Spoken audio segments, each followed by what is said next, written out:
وألف بوسات لكم وين ما كنتوا عم تسمعونا أنا وضيفتي العزيزة. من صوت الغد الفلسطيني بنصل عليكم بمسج جديد من برنامجكم اطلق لايك.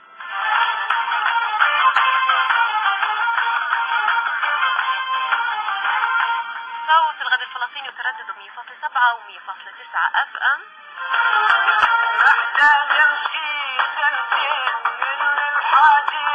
إذا ما بتحضروا هاي الحلقة وبتسمعوها أكيد راح عليكم نص عمركم.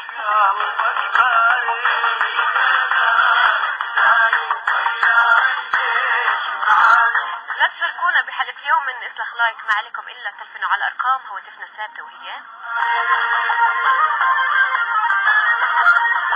02-2414 أو 5.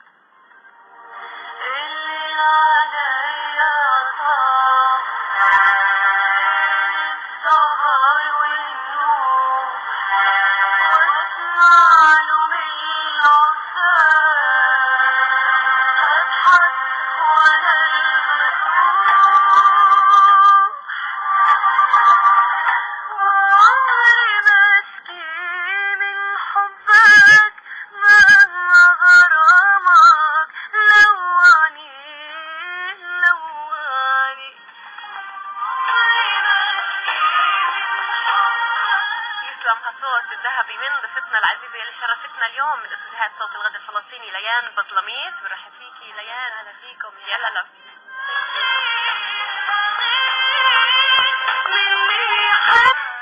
يعني طلت بنورها اليوم على استديوهات صوت الغد الفلسطيني ليان بظلميت. كيف حالك؟ الحمد لله. انت كيف؟ انا تمام مشتاقين طبعا وبنتمنى لك التوفيق والنجاح دائما. يعني انت شمعة منورة سما فلسطين اكيد دائما وين بتروحي بهالصوت الحلو. وبنهنيك على النجاح اللي حققتيه فترة قصيرة او فترة طويلة اكيد طبعا. نورتينا وشوي حنحكي اكثر انا وياكي والمستمعين رح يسمعونا ورح نتلاقى اتصالاتكم على ارقام هواتفنا الثابتة وهي 2-4-1-4-9-9-4-1-5 أو 5 إذا 2-4-1-4-9-9-4 أو 5. أوكي تمام.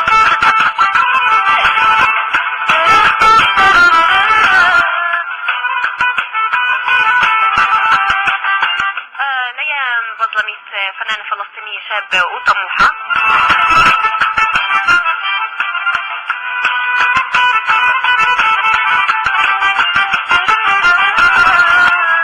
ليان بصوتها العذب قدرت توصل لكل قلب في الوطن العربي.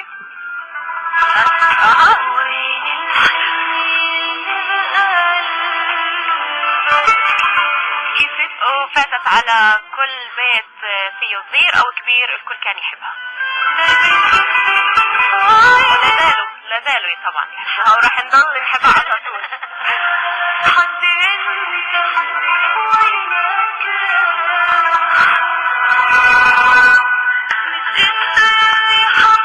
ليان أطلق عليها لقب لؤلؤة الشرق الأوسط يلي كان ظهورها الأول في برنامج ستار أكاديمي 8.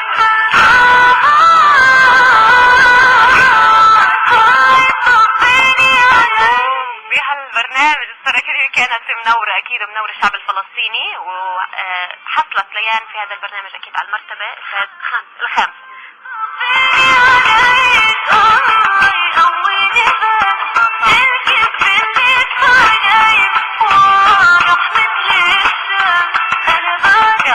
ناخذ اتصال. يلا. السلام عليكم. وعليكم السلام. اهلا. كيف الحال؟ الحمد لله. شو الاخبار؟ تمام. ليان ها؟ ليان مضبوط. معك يا ابو النور، شو اخبارك يا رواء؟ انا تمام الحمد لله. ابو النور يسعد مساك. الصحة. الحمد لله تمام. انا حبيت اتصل عشان ما يروح نص عمري. يسعد مساك يا ابو النور. شو بتحب تحكي لفنانتنا ليان؟ اكيد انا والله معجب وشكرا لصوت الغد الفلسطيني بانه بيتيح لنا الفرصة ان نتعرف على الفنانين تاعونا. يعني يصير بيننا وبينهم تواصل اكيد. طيب شو بدنا نطلب من ليان يا ابو النور؟ طبعا ما هينا متابعين، واي اغنية بتغنيها ليان احنا هلا راضيين نكون ممنونين لها. طيب هلا رح سمعنا من صوتك. انا كنت حابب اسمع الله يسطرنا عليك. خلاص هلا حنسمعها. ويسعد مساك ابو نور، شكرا كثير على يعطيك العافية. باي باي. سلام.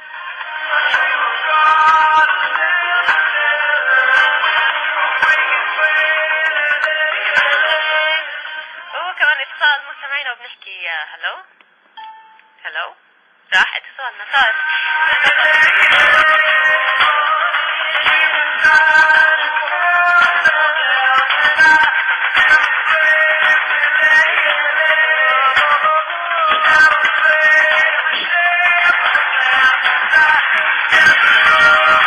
وكمان اتصال مستمعينا وبنحكي هلو. الو مرحبا. يا مرحب، مين معنا؟ يعطيك العافية، معك موسى حمدان من مدينة بيت لحم. موسى حمدان، يا هلا بيك وبأهلنا في بيت لحم. تفضل. حاب احكي مع ليان ممكن؟ اكيد طبعا تفضل. او مع الاميرة ليان. اكيد اميرة، ذا برنسس. يلا. ليان كيفك؟ الحمد لله، انت؟ تمام، بدكيش تيجينا هيك زيارة نشوف هيك؟ لا كله لا يشفيك هلا بالي. طيب ليان، بدي اطلب تغني لنا اغنية وبدي اوجه تحية لاصدقائي لانهم طلبوا مني. تفضل. اذا في مجال اسمي اسمائهم. اكيد طبعا تفضل. دانا من السعودية، ولولو ونور عيني وكاكاو وهوندا وملك ليان من غزة. ايوه. وكمان سعد رشيد. نور عيني بتسلم عليك سلام خاص. سلم عليهم كلهم وثانك يو كثير وسلامهم وصل. شكرا. عفوا، وبدنا اغنية حب كبير ليارا. ولو حاليا بدنا نسمعها. حاليا فكر بتحفظ. خلاص ولا يهمك، اكيد رح اغني طبعا. شكرا كثير يا موسى ويسعد مساك، وان شاء الله تم على السماعات تسمع شو لين رح تغني لك. يسعد مساك.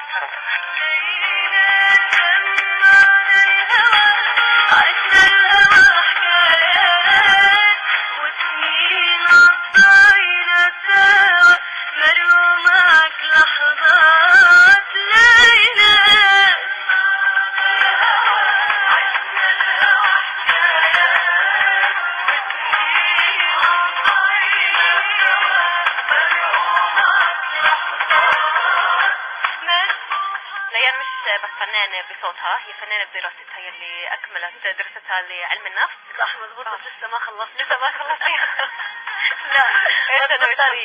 لا لسه. هلا شوفي هلا صيف فما أكيد مش حنزل سمر كورس، بس بعد الصيف خلص لازم أتفضلها تماما، لأنه عم بضل أداوم وأعمل دروب عشان كونسرت أو عشان سفرة، فلا بعد الصيف بدي أتفضلها تماما. بكفي. أتمنى لكم التوفيق، وإذا ما كفتي إحنا رح لا طبعا لازم لازم.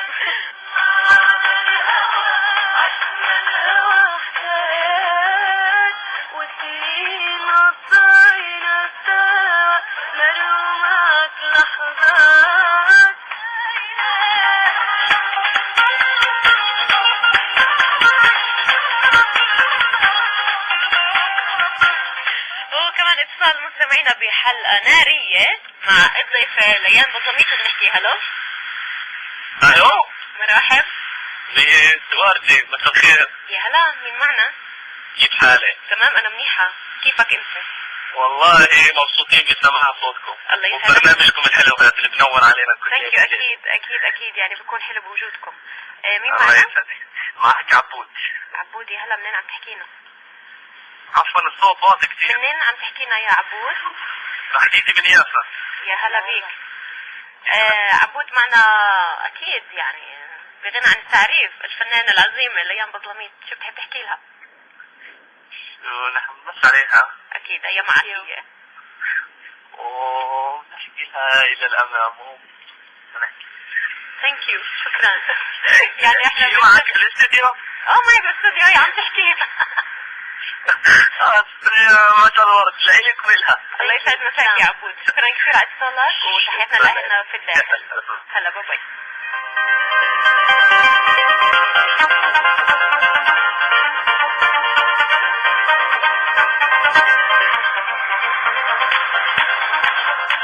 ليان ايوه اجينا الصاير. ايش في؟ مش كل شيء قلتي من الحياة حلوة ونضحك ونمزح. وهي حلوة طبعا معك. يسعدك. ليان، كيف بلشتي مشوارك الفني؟ مين اللي ساعدك اكتشافك؟ مين شجعك؟ صراحة أكتر حدا كان أنا وصغيرة، يعني ما كان حد يقبل، إنه ما كان حد يصدق إنه صوتي حلو أو إنه أنا عن جد بغني. بس أكتر حدا كان يسمعني ويطلب مني هاي الأغنية مثلا هي أختي بيسان. هاي بنوجه لها تحية، هي موجودة معنا.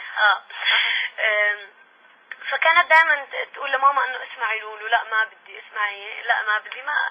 فهي اول حدا. بعدين اهلي كلهم سمعوني، بابا كمان صراحه، بابا كان دائما يطلب مني اغني وهيك. فبعدين خلص صار كل عيله غصبا عنه مصدق انه صوتك حلو. اكيد. ف يعني اول شيء بنحكي انه البيت، بعدين المدرسه، وبعدين خلص في الحياه. كيف كانت اول تجربه لإلك؟ احنا عرفنا قبل ستار اكاديمي كان عندك اغاني، صح. انا اول تجربه عن اي عمر كان يعني بلشتي؟ 17. حلو. صغيره. لا مش مصدق انه هالقد مرق وقت. كان عمري 17 سنه، خلصت، كنت انا ناويه انه خلص اخلص توجيهي وانجح، وبالفعل قدمت توجيهي ونجحت. وبعديها حبيت اعمل اشي، ممكن قبل توجيهي بشوي بلشت انه اهتميت اكثر. فعرفني صديق لإلي في الأردن على الموزع الموسيقي خالد مصطفى. رحت أكيد. فرحت أول مرة عندهم على المكتب، كان بالضبط عمري 17. قعدت سمعت صوتي، كتير حبه وكتير شجعني. ردة فعله كانت مشجعة لإلي إنه أنا فعلا عندي إشي، لأنه هو ميوزيشن فأكيد بيفهم. فحكالي أنت صوتك شوي مايل على الطربي، فحابب أبلش معاكي نعمل ريميك لأغنية قديمة لأم كلثوم. وعرض علي أنت الحب، كثير هو بحبها. وحفظت هاي. وهي كانت حلوة أكيد بصوتك طبعا. وهي هاي كانت يعني أول ما طلعت على الراديو إنه جديد ليان مظلمي. كثير كان شعور كثير حلو. أكيد شعور نجاح طبعا. ما بتفوتش أي شعور نجاح بأي عمل أي حدا بيقوم فيه. فما بالك الفن، عرفتي كيف؟ وإحنا بفلسطين إنه مش كل هالقد بيشجعوا على الفن، وفيش لنا شركات إنتاج 100%. ولا حتى بالأردن ما تفكري. بس إحنا يعني بنهنيك على اللي أنت وصلتي له. حبيبتي شكرا. نسمع؟ أكيد. يلا.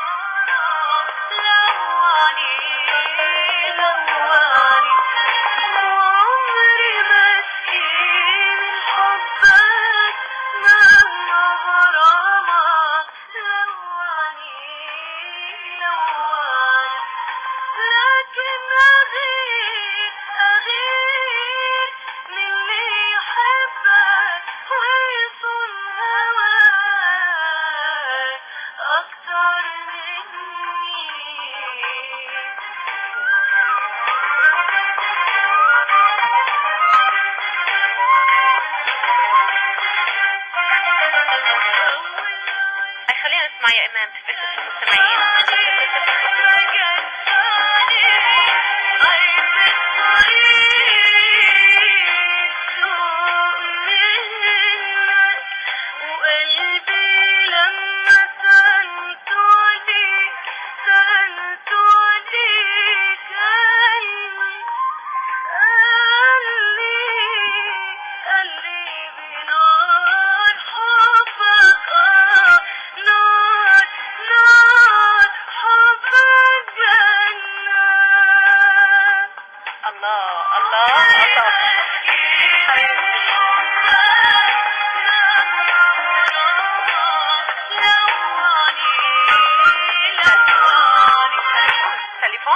ناخذ تليفون. يلا لين حتاخذه. يلا. الو مرحبا.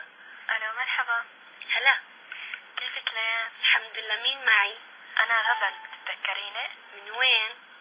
من فلسطين، عرب 48. اهلا وسهلا. انا اللي بحكي معك. تذكرتك. صح. هلا يا غزل. الحمد لله. انتي؟ انا الحمد لله تمام، مشتاقين لك كثير. حبيبتي تشتاق لك العافيه وانا اكثر. حبيبتي وشو اخبارك؟ والله الحمد لله تمام. وبدنا نسمع منك غنيتين حلوين كثير، والله احتاجك انا والحق معادك لرنا عياش. حاضر من عيوني ان شاء الله. اوكي حبيبتي غزل. غزل شكرا كثير على اتصالك. يسعد مساكي.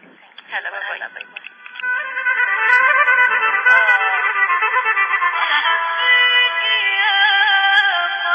وحياة ريحان واحذر من سين لموت عساك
بالشمال بالجنوب والغرب وبالشتات بحبوا الايام بظلميت. وانا بحبهم اكثر. الله يسعدك. ناخذ اتصال مستمعينا كمان اتصال بنحكي. هلو الو مرحب. مرحبا هلا غزل كيفك؟ تمام الحمد لله. شو هالإنسية الرائعة؟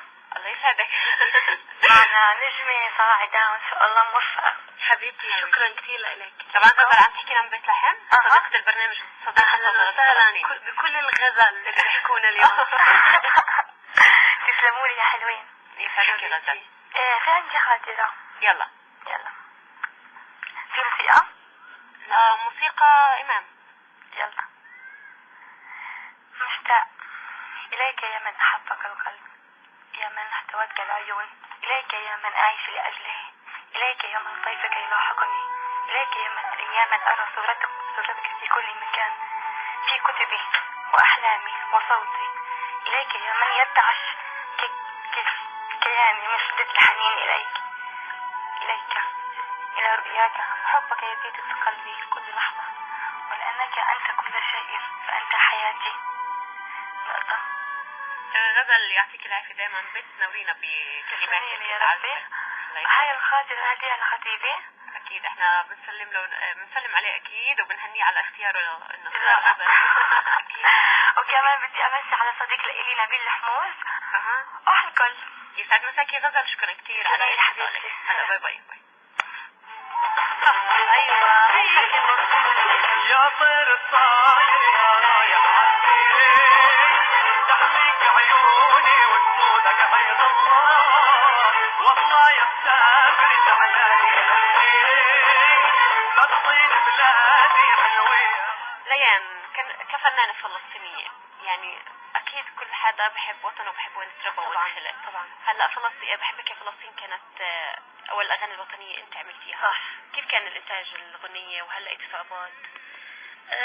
هلا بما انه انا اللي بنتج على حسابي دائما كل اشي بعمله بتغلب كثير يعني مش اشي سهل.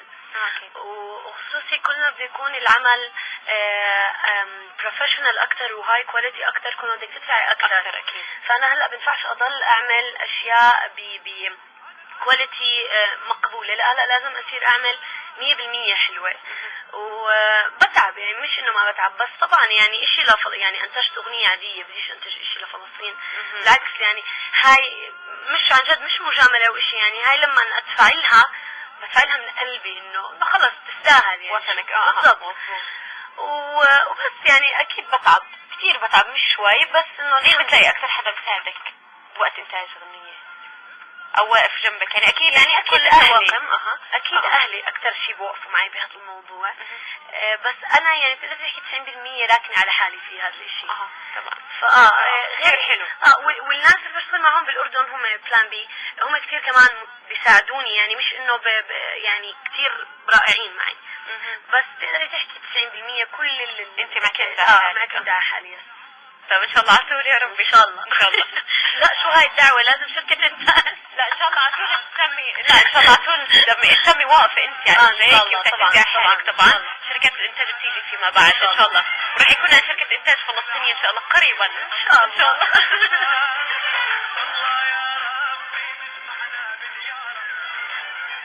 واتصال مع ليان. الو طار اتصالنا طار يا طير الطاير طار.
ليان غزة من ماليزيا. ليان بتفهم؟ انا اللي بفهم. هلا بك. هو غزاوي. تحكي مع ليان؟ اكيد طبعا هي عم تحكي معك. كيف حالك يا ليان؟ والله مشتاقت لك يا سامي. اكيد انت بتعرفي احنا كفلسطينيين اكيد فخورين فيكي، وانت رافعه راسنا، واغنيتك بحبك يا فلسطين بتجنن كثير. ثانك يو. وإشي عن جد بيرفع الراس، ودعمك كمان لمحمد إشي بيرفع الراس كثير كثير كثير. نحن كنا حنحكي عن دعم الفنان ليان للفنان محمد عساف بعد شوي، بس انت سبقتنا. هو أنا أكيد سامي يعني شو حابب تسمع من ليان هلا قبل؟ أنا حابب أسمع منها هي أغنية، هي بتعرف شو بحب أنا أسمع منك يا ليان. بحب أسمع منها ليلات أكيد، وبحب أسمع منها أغنية الله يصبرني عليك. أكيد سمعناهم بقى. خلص بغني لك اشي بهديك اياه مني لك، لانه هو من اقرب الناس لي صراحه. اكيد طبعا هو تمام. تحياتنا لك يا سامي. اكيد تحياتنا لك. سعد مساك. الله معك. بس الحنين. طبعا بذكر الفنان الايدل محمد عساف، بدنا نشوف ليان شو عملتي؟ شو عملتي؟ يلا احكي لنا شو عملتي لعساف. كثير سمع الاخبار هون وهون وهون وهون انك عملتي له حمله مع الفانزي. يعني صراحة يعني اوكي اكيد اولا عشانه فلسطيني عم بعمل له هيك. ما بقدر، احنا اولاد بلد واحدة يعني والله ما بقدر، يعني مش عنصرية ولا تعصب، انا بسميها وطنية. انا وطنيتي عالية جدا زيادة عن اللزوم. بلس انه صوته يعني ما شاء الله ما يعني ما حصل عن جد. يعني لما شيرين قالت له كل 50 سنة ليجي زيك ما كذبت. صوته بجنن، كاريزما بتجنن، حضور بجنن، كل يعني ما شاء الله فنان متكامل. واكثر اشي بصراحة حبيته فيه انه ما استغل القضية الفلسطينية ليحزن الناس عليه. لا بالعكس، يعني قوي كتير. شخصيته بتجنن وكتير يعني كإنسان هو فظيع. انا هيك رائع. فأقل اشي ادعمه واقل اشي اعمل له، لو اكيد هو مش محتاج دعمي ولا محتاج اي، بس انا كواجب وطني بعتبره لازم ادعمه قد ما بقدر. مش بس انت ليان، كلنا اللي عم بيسمعونا، يعني مش ضايل يعني خطوه واحده. 3 ايام فبكتفوا التصويت. اكيد على رقم 3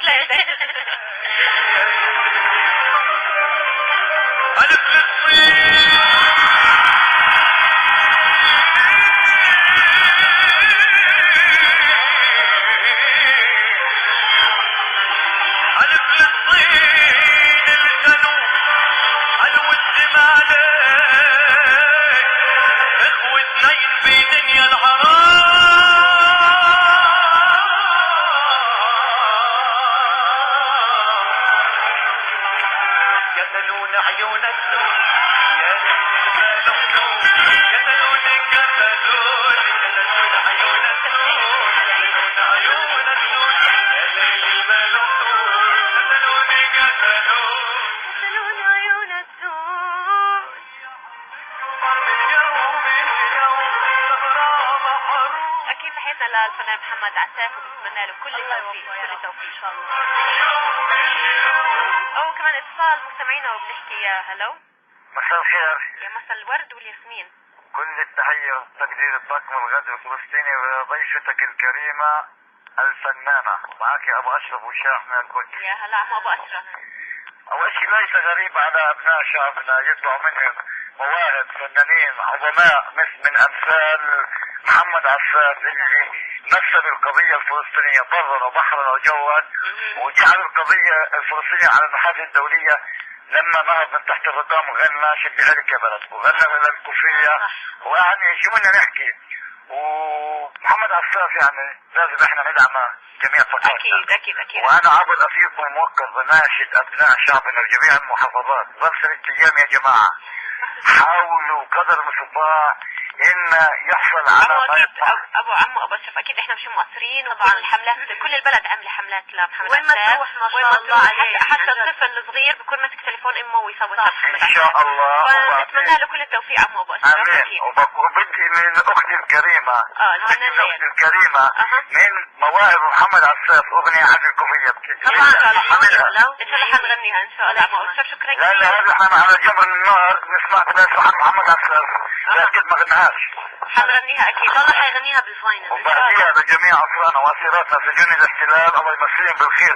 تفضل مهما كان اهتمام السياسي والوطني، واتمنى الشفاء العاجل لمعتصم رداد والحريه جميع اصلنا واسيراتنا. ان شاء الله عم اشرف. تحياتنا لك وتحيات لاهلنا بالقدس وللاسرى وللشهداء ولكل العم بسمعنا هلا من صوت غد فلسطين.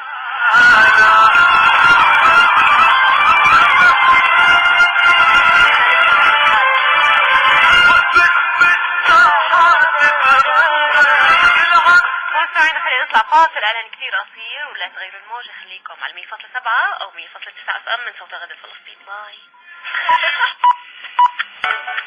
الساعة الآن 9 ليلا بتوقيت القدس.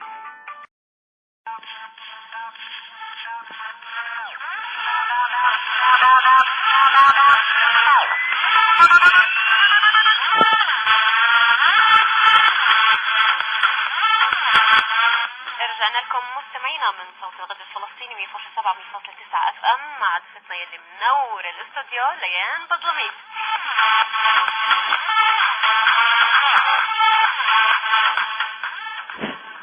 ايش بدك تختبرنا مثلا؟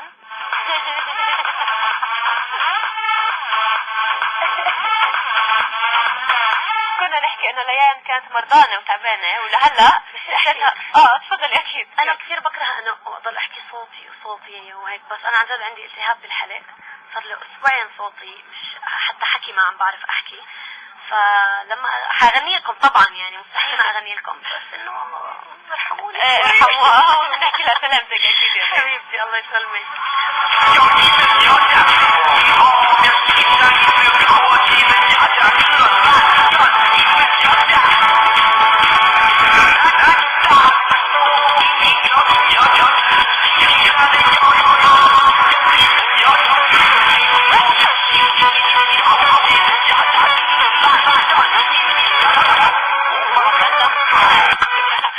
صوت الغد الفلسطيني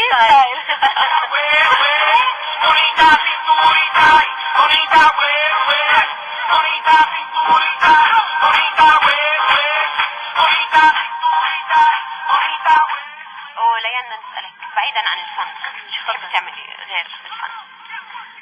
اكيد ركوب الخيل. بحب. شوفي انا بحب ركوب الخيل بس مش مع بابا لانه بابا عصبي وانا بخاف. عصبية مع خوف تركز علي. لا اكيد بحب الخيل. وغير هيك بحب كثير الجيم يعني.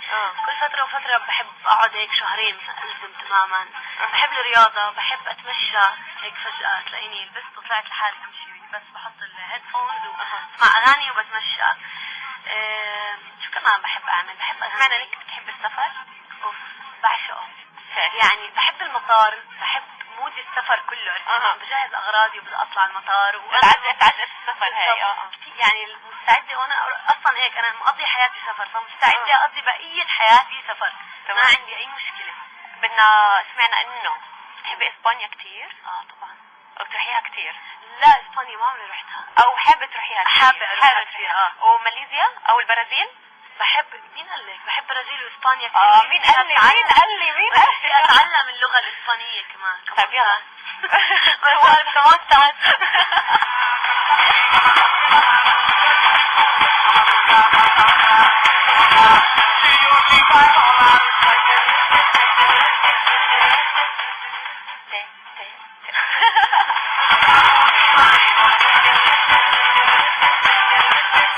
ان شاء الله بتحققي احلامك تروحي اسبانيا والبرازيل وتتعلمي الاسباني.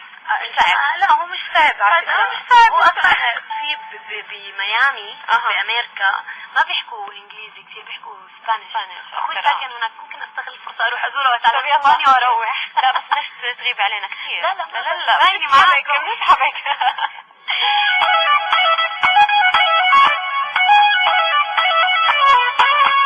كل مرة تحط الحق علي وانتي بتكوني غلطانة. منيت حد يضل شوي لحظي شوفك عطشانة بتكوني غلطانة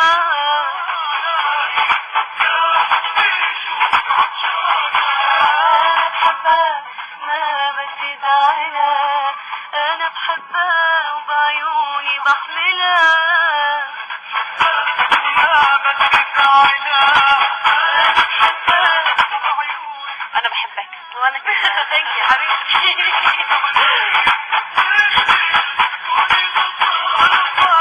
ليان اكيد لقيتي الفنانين الكبار وسافرتي وهذا، مين اكثر حد اثر فيكي او هيك انه لما شفتيها كنتي واو انه شوفي انا في يعني صار معي اشياء كنت احب فنانين كثير كثير كثير ومتاثره فيهم كثير ولما شفتهم كرهتهم بس مش حذكر اسامي اكيد. وفي العكس في فنانين ما كنتش كثير استلطفهم شفتهم حبيتهم كثير بالتعامل. واكيد في فنانين يعني كمثال الفنانه رويدة عطية والفنانه أصالة نصري انا كنت بعشقهم والحمد لله قابلتهم التنتين. يعني رويدة الفنانة رويدة قابلتها بالستار اكاديمي وقد ما بتعرف اني بحب اغنيتها شو سهل الحكي خلتني اغنيها معها وبشكرها كثير على هاللحظة الحلوة اللي قدمت لي اياها عن جد. وفنانة أصالة شفتها ليتلي بالدير جيست بمصر. شفتها زي شفتي البيبي ال5 سنين شاف امه صار معزقتني للأبدا عادي. قلت لها اسمعي انا كثير بحبك ما قدرت يعني انا كثير بحبها عن جد وجدا لطيفه بتصرفي على طبيعتك معها اكيد بالضبط. اكيد انا بحب على طبيعتي الحمد لله. عشان هيك الناس بتحبك. الحمد لله الحمد لله الحمد لله. ليكي شو عم يعمل لا بيهتم ولا بيحكي ما تخلي حبه يمحيكي لازم تكفي شو سهل الحكي مين اللي بيعرف بقلبي تاني شفتي شو سهل الحكي انا لولا وجوده بعمري عمري بينطفي شو سهل الحكي مين اللي بيعرف بقلبي تاني شوفي شو سهل الحكي انا لولا وجوده بعمري عمري بينطفي.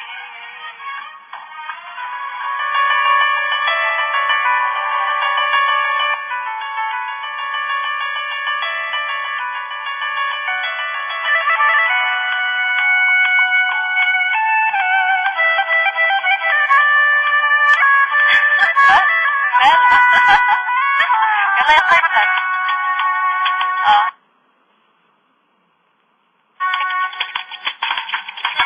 بين العصر والمغرب مرت لما تعالى خافت كرسي وليل لانها شجرة وميالة لانها شجرة شبر بين العصر والمغرب يعني ما نسيتني شو بدي احكي. لا لا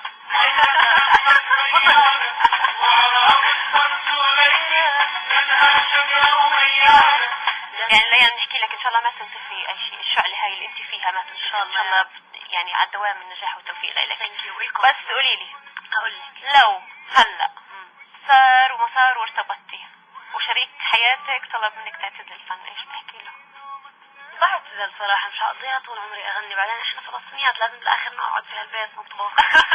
لا مش هيك الفكرة بس اكيد يعني اكيد الواحد بده استقرار بالنهاية. طبعا يعني بالنهاية عشان هيك لازم ادرس واكمل جامعة وما اركن على الفن لانه باخرتي رح اتجوز واقعد بيتي واشتغل اساعد جوزي وخلص. بالعكس يعني انا صراحة بحترم الشاب اللي بده يرتبط فيه بده يقول لي ما تغني بحترمه صراحة. الله عليك.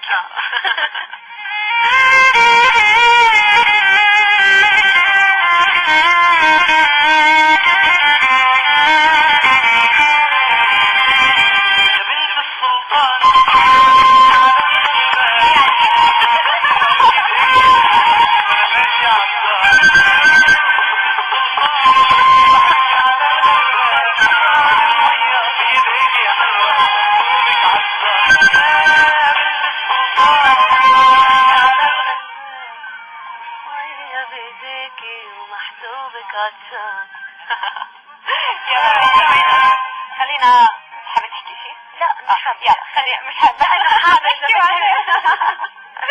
طيب خلينا نروح على البوست اللي بنزل بصورة ليان على الفيسبوك على صوت الغد الفلسطيني ونشوف تعليقاتكم مستمعينا.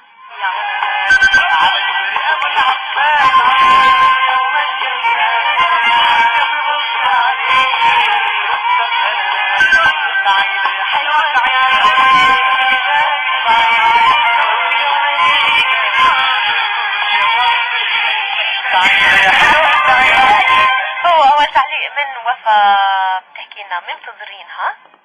وفا كأنها ايش مستغربة يعني؟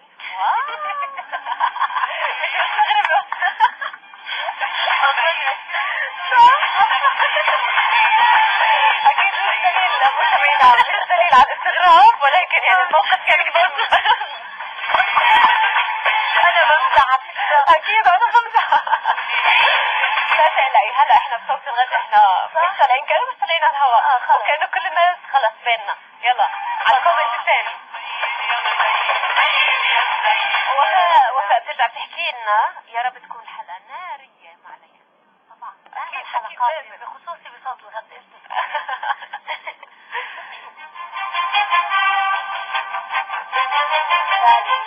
اقرأ معي؟ يلا نقرأ سالي ليان. ليان اقرأ الكومنت ولا بس الاسم؟ الاسم والكومنت. اوكي. ليان منورة الإذاعة وسلامتك إن شاء الله اللي بيكرهوكي. ليان بالنسبة لحفلتك ب 48 وانت راح يكونوا موفقة بالسنجل الخليجي بحبك سالي من الناصرة. أعلق ولا ما؟ أكيد. حفلاتي بعرب الداخل راح يكونوا، شوفي نحكي ولا ما نحكي؟ لا هو بحكي. هو عيد وكريسماس ونيو ييرز راح اكون اكيد معكم، بس رمضان للاسف لاسباب مش من ايدي انا كوضعي انا كفلسطينيه وهويتي خضراء، فانتم فاهمين الوضع كيف. صريح الله يعيني.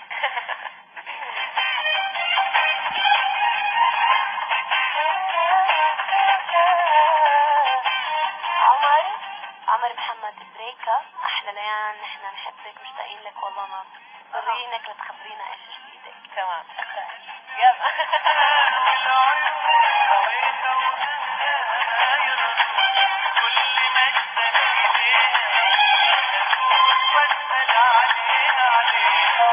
في جروب كأنه يا ليان زوزو بتعشق ليان بطلميت، هي البنت نيك نيم عم تحكي حياتي ليانو منتظرينك.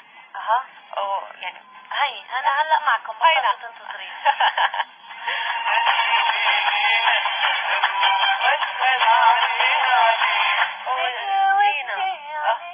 لا نروح لدينا احسن. دينا عم تحكي لنا منتظرين الغالية، وهلا نحن معكم اكيد.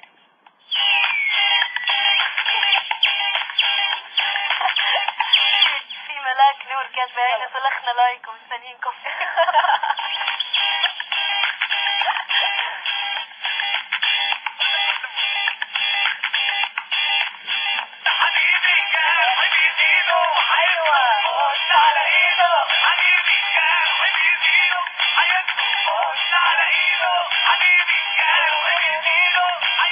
وأحمد الخطيب وحياة فلسطين وناسها وحياة كل من داسها لو توجهوها بتاج ليان تاج. حبيبي يا أحمد، ثانك يو. أحمد طبعا نوجه لك ألف تحية حبيبي، ثانك يو. يا قلبي.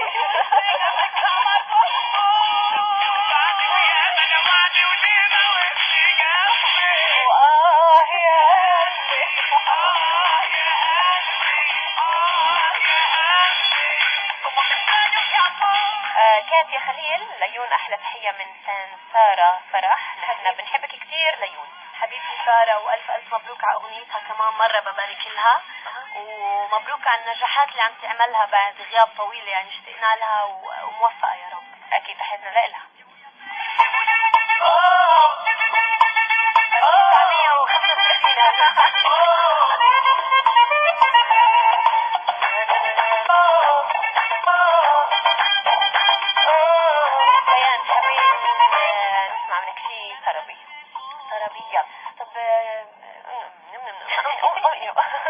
بغني يلا استنينا اكيد حنستنى طبعا. يعني اغني علي الكوفية ولا اغني اشي لنانسي ولا اغني طرب قديم اللي انت حبيبتي؟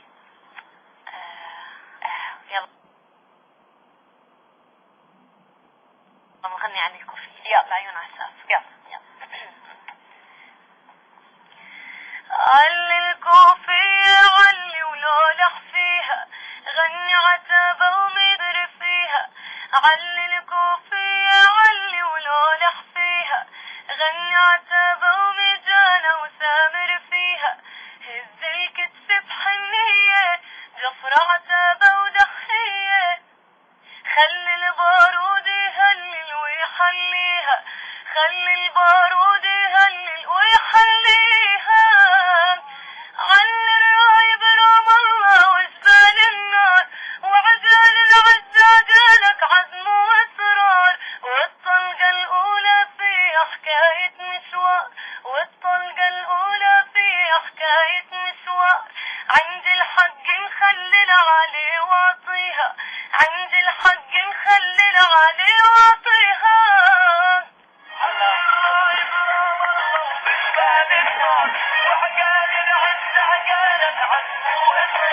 والطلقة الأولى فيها حكاية مشوار، والطلقة الأولى فيها حكاية مشوار. عند الحق نخلي العالي واطيها، عند الحق نخلي العالي واطيها.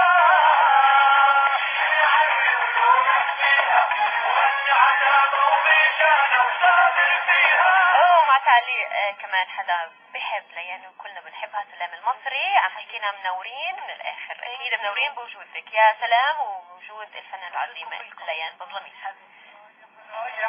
بابوري جاي بابوري محمد سكر جاي بابوري رايح بابوري. قصة الاكل ليان شو بتحبي اكثر اكل؟ لطيف شو بحب الاكل والله انا كمان بحب اكون مصورة. يا لطيف. صح يلا نروح يلا عن جد. يلا تعليقاتك.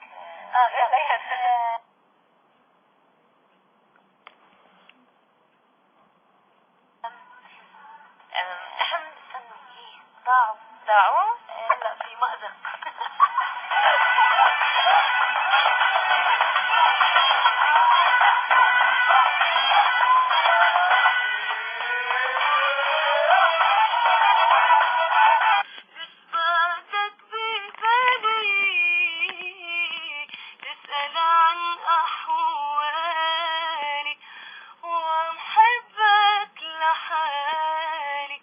لحالي ما في اتحمل قسي يا غالي عليا يا غالي علي. يعطيك العافية كلام حصول. الكلام ده كبير.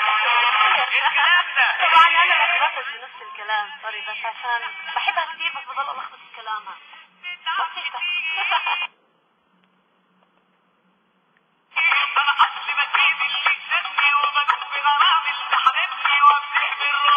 بس حلوة صوتك اكيد حتى لو خربش يعني فيش فنان ما بيخربش اكيد. بأغنية احيانا بس. وبساعدك مين الجمهور؟ احيانا انا عادي بمرقها يعني. ولا كأنه صار اشي. اكيد.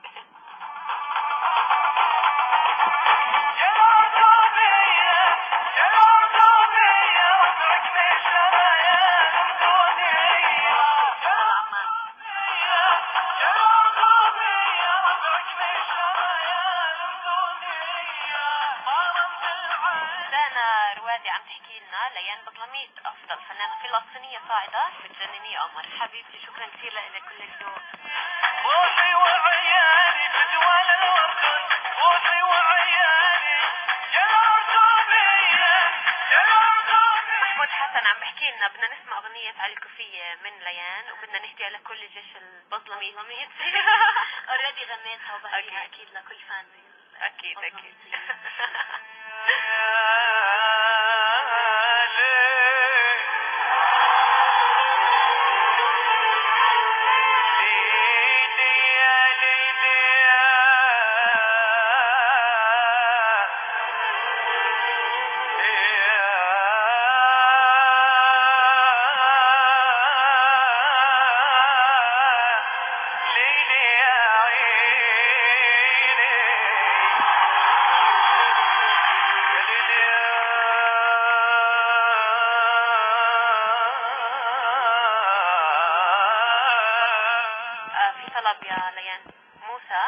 عم بحكي لنا ليان جوهرة وبنتمنى تغني.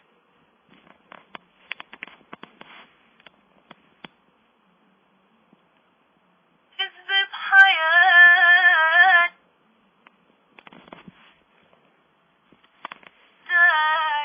كذبك حلو ذكرني شي مرة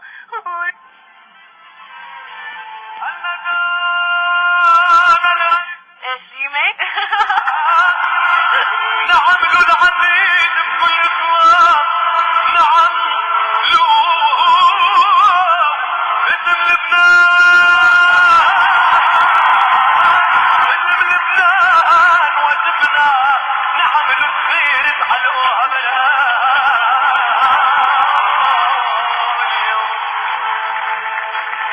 وسينا جبت واكيد مستمعينا بذكركم انه اذان العشاء اذان. هلا عمي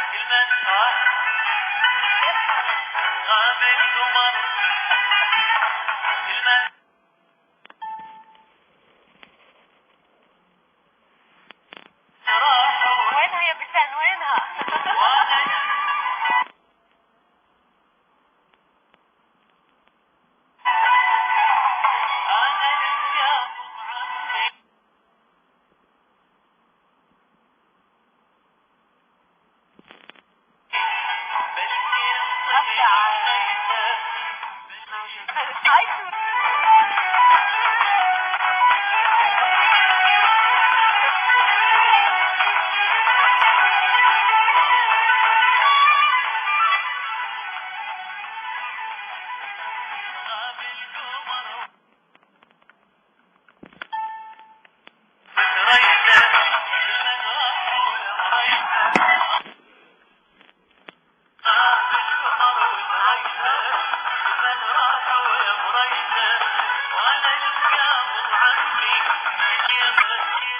الغرامي عم يحكينا ليان اموت عليك منورة. ممكن اعرف شو هي اخبارك؟ ميدو اسمه ميدو شكله من الكويت لانه اموت عليك الكويتيين. طبعا تحياتنا لكل اهل الخليج طبعا اكيد. عم بحضر اغنية خليجية اصلا كثير حلوة اسمها انا علمك. سمعيني مقطع صغير اكيد صغير فيها عشان كثير متحمسة الاغنية مش احرقها. يلا أنا علمك حالف إني ما كلمك عني غايب وما تسأل يعني قلبي ما يهمك. طيب بوريك العذاب فنان حجي بالغياب خلي المحبة على جنب صفي وياك الحساب. بس كيف الله أنا لازم أسمعها كلها تحت الهواء طبعا أكيد في الهواء عيوني حبيبي.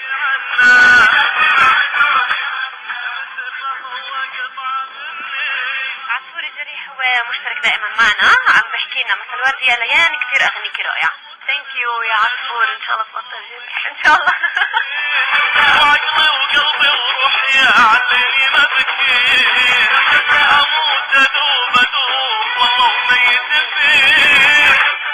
كارلوس عم بحكينا لو لقيت الشرق الاوسط ليان مع الوف. خلي لا تبعدوني عنا.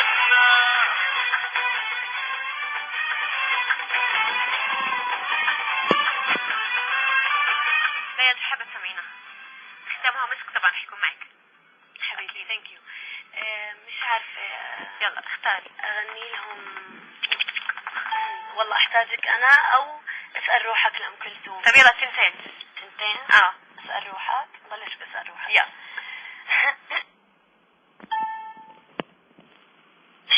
يا رب بس الصوت ما يشحط. يلا حتى لو شحط تطلع حلو.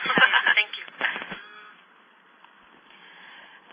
اسأل روحك اسأل قلبك قبل ما تسأل ايه غيرني.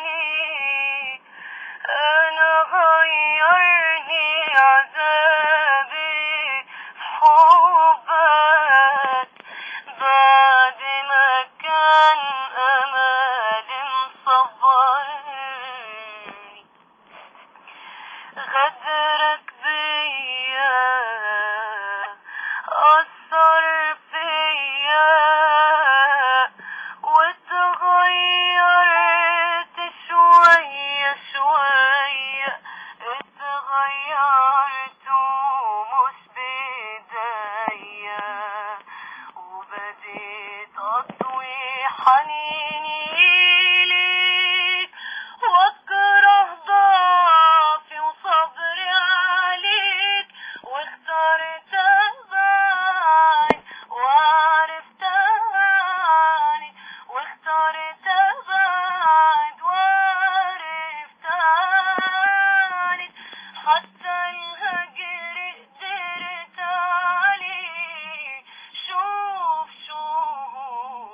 اشي خليجي. يلا انا كثير انطلبت صراحة. يلا نسمعها. صدق راح هلا. يلا يلا يرجع.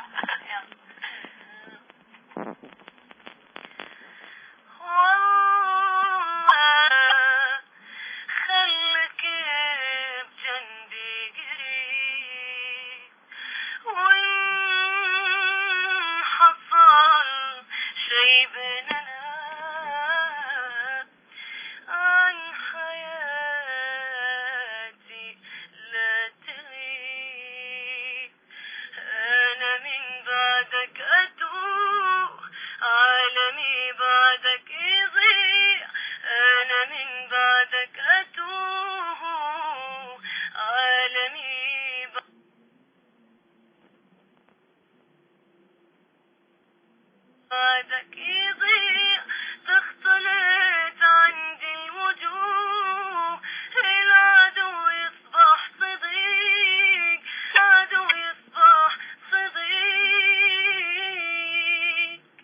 كملي عن جد؟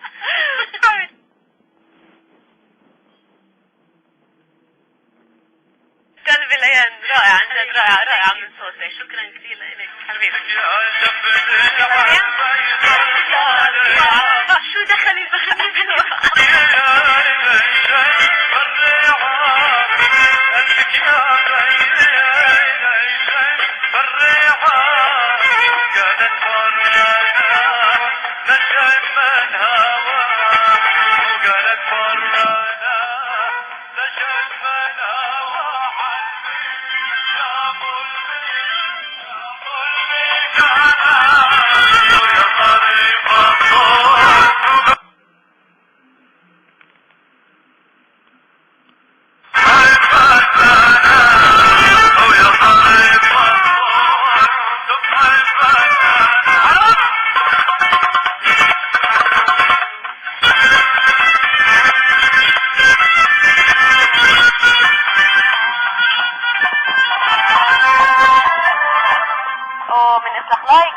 الفلسطيني 100.7 و100.9 FM.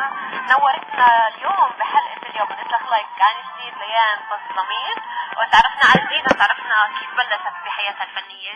وليان نتمنى لك كل التوفيق، نورتينا وكان شرف كبير انك تكوني معنا من داخل الاستوديو. حبيبتي اول شيء شرف لإلي اكيد، وشكرا لكم، شكرا لاذاعة صوت الغد فلسطين.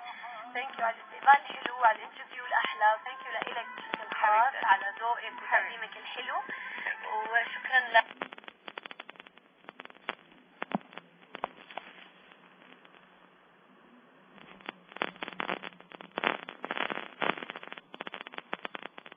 القيصر إمام حسناوي.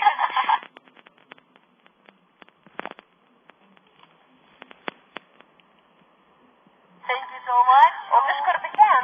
شكرا بسام بهذا. شكرا راح تضربنا يا. Thank you كثير، وسامحوني على الفيديو نفسه ضيفتنا ليان بظلميت، ومن الهندسة الإذاعية القيصر إمام حسناوي. شكرا كثير على استماعكم، وإن شاء الله نكون أسعدناكم. بالضبط عليكم أكيد.